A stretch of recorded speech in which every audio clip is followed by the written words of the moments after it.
যারা প্রকৃত ভালোবাসে তারা অপরের দিকে আঙুল তুলতে পারে না।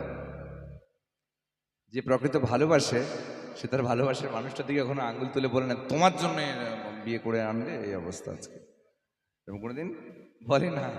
কারণ প্রকৃত প্রেম অপরকে নির্দোষ প্রমাণ করায় সবসময় ব্যস্ত থাকে, দোষী। এজন্যই তো গাইছেন আজকে, प्रीतम का कुछ दोष नहीं है वो तो है निर्दोष है, वो तो है निर्दोष, वो तो है निर्दोष। प्रीतम का कुछ दोष नहीं है वो तो है निर्दोष, वो तो है निर्दोष, वो तो है निर्दोष। अपने आप से बातें करके अपने आप